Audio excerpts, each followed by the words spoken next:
Assalamualaikum warahmatullahi wabarakatuh. Perkenalkan, saya Afifah Mukhtar, mahasiswa IAIN Batu Sangkar jurusan Psikologi Islam. Dalam hal ini, saya akan membuat video untuk memenuhi tugas pembelajaran praktek ibadah saya.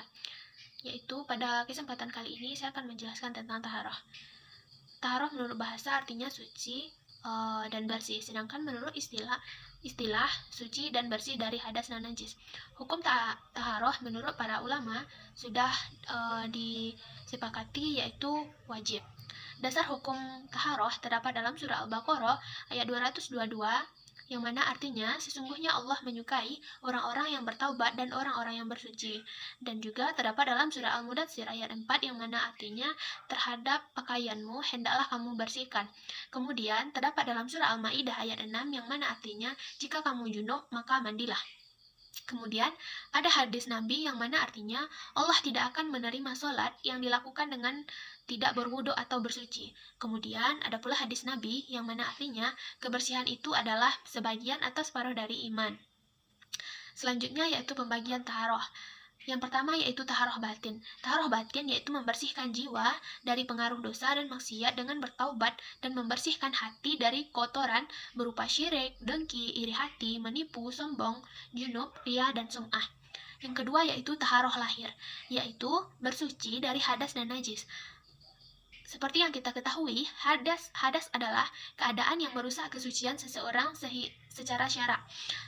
Sedangkan najis adalah semua yang dianggap kotor oleh syara. Hadas terbagi atas dua. Yang pertama yaitu hadas kecil. Hadas kecil yaitu suatu keadaan yang mewajibkan seseorang untuk berwudu, selagi yang membatalkan wudu. Selanjutnya yaitu hadas besar.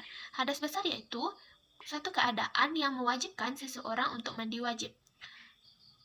Adapun alat-alat untuk bersuci, yang pertama yaitu air. Macam-macam air. Yang pertama itu air hujan.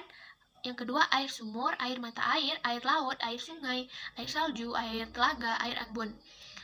Adapun benda-benda lain selain air untuk bersuci, yang pertama yaitu tanah atau debu yang suci, batu, daun-daunan, kertas, tisu, kain, dan lain-lain. Pembagian air, yang pertama yaitu air mutlak.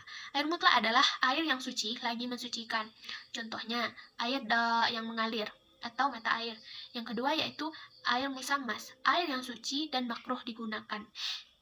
Yang ketiga yaitu air suci, yaitu air yang tidak dapat mensucikan, yaitu air yang kurang 2 kulah, yang berubah salah satu sifatnya karena dimasuki benda yang suci. Yang keempat yaitu air mutanajis atau air yang kena najis. Air ini tidak dapat mensucikan. Contohnya air dalam ember yang terkena pipis atau segala hal. Yang kelima yaitu air yang suci dan mensucikan tapi haram digunakan. Contohnya yaitu air yang dicuri. Kan tadi ada air yang suci tapi tidak dapat mensucikan. Contohnya air yang terkena matahari, air kelapa. Kemudian bersuci dari najis dan hadas. Najis menurut syariat Islam adalah benda yang kotor dan telah ada dalil menetapkannya. Pembagian najis yang pertama yaitu najis ma'fu anhu, yaitu najis yang dimaafkan, yaitu seperti darah binatang yang tidak mengalir seperti darah nyamuk. Kemudian najis mukhafafah yaitu najis ringan, contohnya yaitu pipis bayi anak laki-laki yang baru berumur 2 tahun atau belum pernah memakan sesuatu kecuali ASI.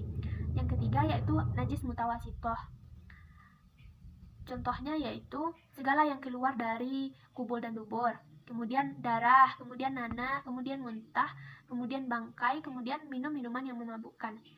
Yang keempat yaitu najis muhaladzah atau najis berat, contohnya air liur anjing atau babi, pokoknya segala sesuatu yang berhubungan dengan anjing dan babi. Adapun selanjutnya yaitu najis mutawasitoh. Najis mutawasitoh terbagi atas dua. Yang pertama, najis ainiyah adalah najis yang berwujud yang nampak jelas, contohnya BAB atau BAK atau pipis. Kemudian najis hukumiyah, yaitu najis yang tidak kelihatan bedanya tetapi dia ada, seperti bekas kencing yang sudah kering. Selanjutnya ada cara-cara menghilangkan najis. Yang pertama, cara menghilangkan najis mukhaladzah atau najis berat, yaitu wajib dibasuh 7 kali, salah satunya dengan air atau tanah atau dicampurkan.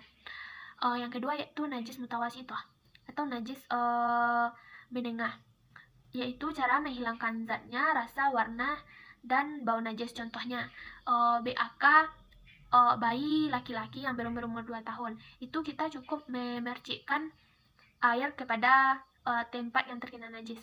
Kemudian yaitu najis mukhafafah atau najis ringan, yaitu cukup memercikkan air yang terkena najis. Kemudian najis hukumiyah yaitu cukup dengan mengalirkan ke tempat najis itu. Contohnya ketika terkena darah pada kain kita tidak perlu mencuci, cukup membasuhnya pada air yang mengalir. Kemudian najis ainiyah, yang masih ada zat, warna, rasa, dan bau, mensucikannya dengan cara menghilangkan zat rasa dan baunya. Kemudian ada istinja.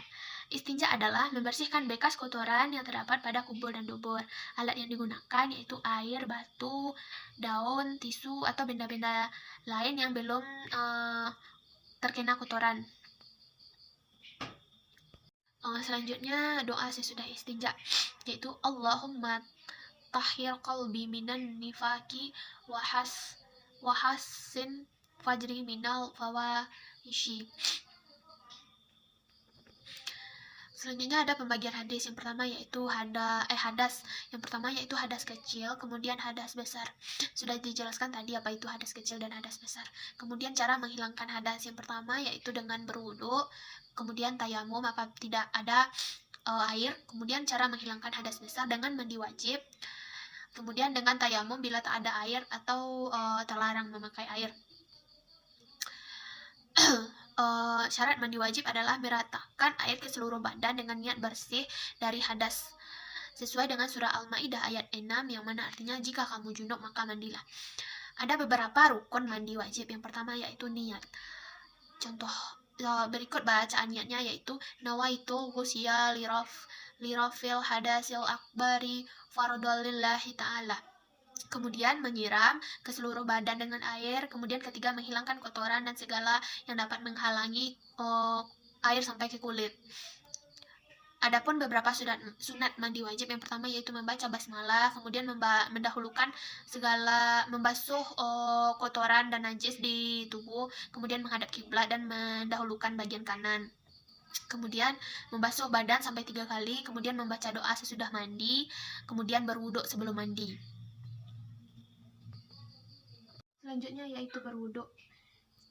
Menurut bahasa, berwudu artinya yaitu bersih dan indah. Sedangkan menurut istilah, wudu berarti membersihkan beberapa anggota wudu dari hadas kecil sesuai dengan ketentuan yang telah ditetapkan dalam syara.